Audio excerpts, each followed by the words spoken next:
Welcome back to JTC Report. Today is June 7th, and big news coming out of the Middle East as usual these days. More strikes coming from Iran into northern Israel. Just today, it's happening right now. So I'll be honest, this one's going to be all over the place. I've been putting together as many up-to-date sources as possible, getting confirmation of what's going on. So excuse the chaos today. We are going to be all over the place, but yeah, let's get started. Let's take a look at what's going on. Good afternoon. I'm Hallie Jackson in Washington. We are coming on the air with breaking news. The Israeli military just moments ago says it's intercepting incoming ballistic missiles from Iran for the first time in months. The Israelis said Iran fired multiple sets of missiles at the country. Iran appears to be retaliating after a strike on the Lebanese capital of Beirut killed at least 2 people and hurt nearly a dozen others. You are seeing some of that aftermath here on screen. The missile attack, the first on Israel since President Trump announced a ceasefire in the war against Iran back in April. Again, just like last video, middle of a ceasefire, buildings in rubble, people getting hurt and injured and killed. It's quite tragic. The president has been trying to negotiate some kind of a peace deal, some kind of an end to this war, although so far without success. I want to bring in our... Yeah, so there you have it. That's coming in from NBC. That's sort of the overall headline. Yeah, confirmation that the strikes have taken place. Now, I've been trying to put together the chain of the events leading up after that strike, and yeah, it's been pretty all over the place. So let's start with this statement coming out of Iran, their official government statement. I always want to give both sides of the story directly from the governments if possible.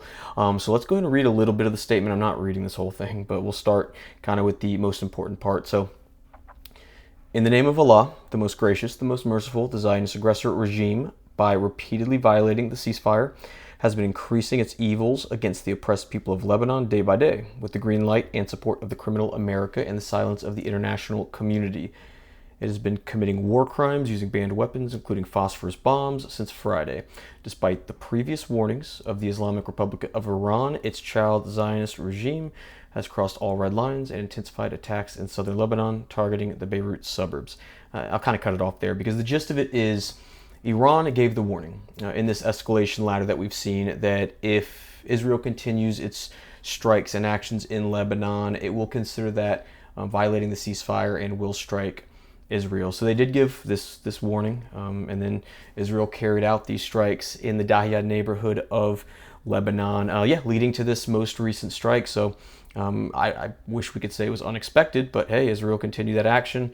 Iran said, you keep doing this, we're going to strike, and they struck. So this is where it gets a little chaotic. The responses from the Israel and the American side, total chaos. So I wanted to pull it straight from Times of Israel, as close to the source as possible. Acknowledging constraint, IDF chief says Israel will respond to Iran with force the moment the green light is given. So this is the interesting part, talking about the green light. So let's read a little bit further, and then we'll kind of keep going down the chain of what's been happening literally the past 20 minutes. So, acknowledging that Israel is being prevented from responding to tonight's Iranian missile attacks, IDF Chief of Staff Lieutenant General Eyal Zamir, during an assessment with the military's top brass, says the IDF will strike the enemy with force the moment the green light is given, according to remarks provided by the Army. And here's why that's going to be interesting. The green light might not be given. So we'll see. This is from Axios. I pulled this one up, coming up very recently. Trump tells Netanyahu not to strike Iran. So much for that green light, right? So Barak Ravid, for people who don't know, he works for Axios. He's pretty tied in with the Israeli government. I do believe he's personal friends with Netanyahu.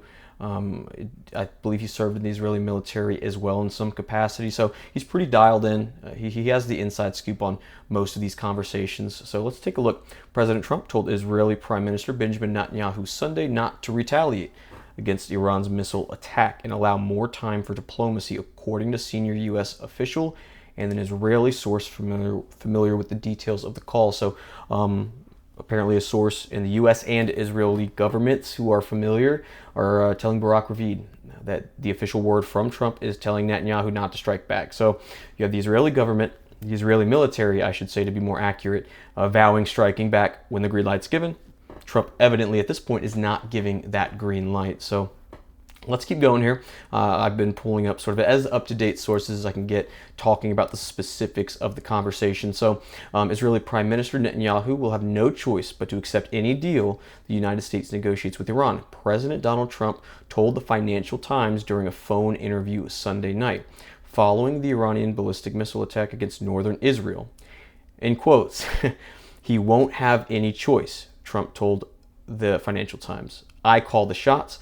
I call all the shots. He doesn't call the shots. Speaking about Netanyahu. So we're seeing this relationship finally start to sour. And, they've been having these back and forth calls recently that apparently have been pretty contentious. Trump calling Netanyahu crazy, saying that everyone hates Israel and that Netanyahu would be in jail if it wasn't for Trump. That was a story that came out within the past couple days. So it's just continuing this chaos of these strikes back and forth and these kind of incoherent responses from Israel and the U.S. about what to do next, arguing with each other. This is coming in within the past few minutes here.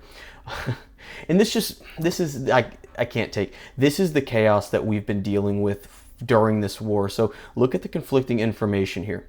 U.S. officials are now denying they gave Israel a green light for the Beirut strike that kicked off Iran's missile attack into Israel right now. So they're responding about that strike.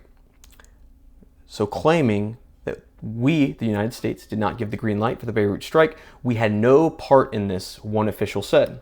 Just a while ago, an IDF source told Yedioth Ahronoth, our decision to attack Beirut was taken in full coordination with Washington. Tonight, Washington says it had no part in it. This is the problem. It's incoherent, and who knows who to believe at this point. Israel saying is we were involved and we did get the green light. Our administration is saying we had no part of it. So we have some incoherence going on, and it's hard to know who to believe in the situation. And again, this is all coming in within the past few minutes, just about a conversation that recently happened between Trump and Netanyahu. So this just gets more and more ridiculous. So U.S. official Netanyahu agreed in some way to delay Israel's response to Iran. The vaguest military commitment in modern diplomatic history. Who approved this statement, and were they asleep? That's from Mario Nawfal, big on X when it comes to news and politics. So here's where we're at. And again, I'm just pulling all this up kind of as it's happening. Excuse me for the lack of organization of this one and the lack of focus. Just trying to figure out within the next few minutes what's coming on, because this is happening as we speak here. So let's see what just happened here. This is sort of a summary of the chain of events here. So yeah, I wanted to get this to you guys as quickly as possible. Chaos returning to the Middle East. This ceasefire that we've been hearing about is clearly on its last leg, if it's not totally over at this point. I mean, it basically is over, whether we admit it or not, whether the administration admits it or not. Israel has to stop this incursion into Lebanon. It's not helpful. It's inflammatory, and yeah, ultimately the cards are held by Trump. Trump has to be the one to stop Israel from making these incursions into Lebanon, and we have to actually come to an agreement, because at this point it seems like there's no off-ramp for anybody involved. So yeah, unfortunate news. A lot of chaos coming out of the administration and coming out of the Middle East in general. So yeah, all we can do is hope for the best. Pay attention to the rest of the news tonight, because yeah, this is happening as we speak. So hope you stay with me for it. I'll post if anything else happens, and I'm sure it will. So you know where to find me if it does. Thank you for watching. Stay out there, stay safe, and stay in touch.